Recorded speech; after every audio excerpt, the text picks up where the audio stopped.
Shreya, first thing, let me respond to what Dr. Mishra said.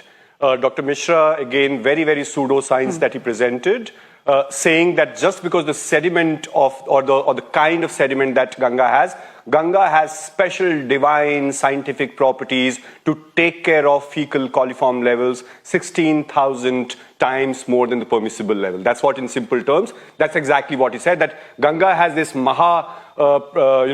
Shakti that it can take care of the coliform levels. So one thing, he did not deny that coliform levels are high. And that's what the report from CPCB actually talks about, or NGT actually was talking about, that fecal coliform levels are actually 1,600 times more than the permissible limit. If we have to go by the logic of Dr. Mishra, then perhaps Namami Gange program should be abandoned, because Ganga and Yamuna already have this spiritual scientific power to treat itself. So why spend that 40,000 crores that the government of India has actually spent on cleaning of Ganga in that sense?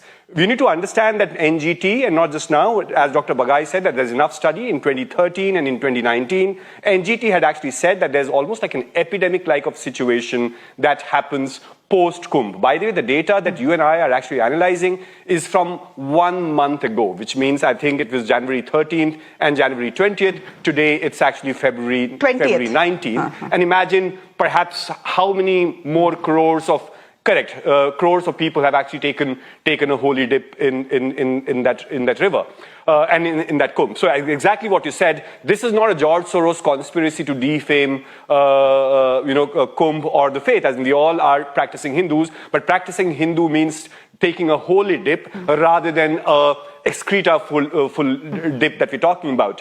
By the way, November, this 2024, which is just 2 months before Kumbh actually started, the coliform levels were actually 10 times worse than the permissible limits. Biological oxygen demand was 3 times worse than the permissible limits. This is all government data. So indeed, and now, so therefore the answer, of course, as in I agree with Dr. Bagai, and the fact that Dr. Bagai actually agreed that there is a huge health risk, but what can they do? It's the government's responsibility. At the end of the day, you're actually sending invitations to people to really have once-in-a-lifetime experience. Sure. But once-in-a-lifetime experience of what? And when Dr. Mishra says that people are not falling ill, I think he's hugely mistaken. Coliform levels of 1,600 times, that's very similar to say, oh, well, in Delhi, just because people are not falling off every second day because of AQI 500 and 700, should we just say that there's no air pollution at all? It's the same, sorry for pardon my language of stupid logic that he's actually presenting as a scientist, as a doctor.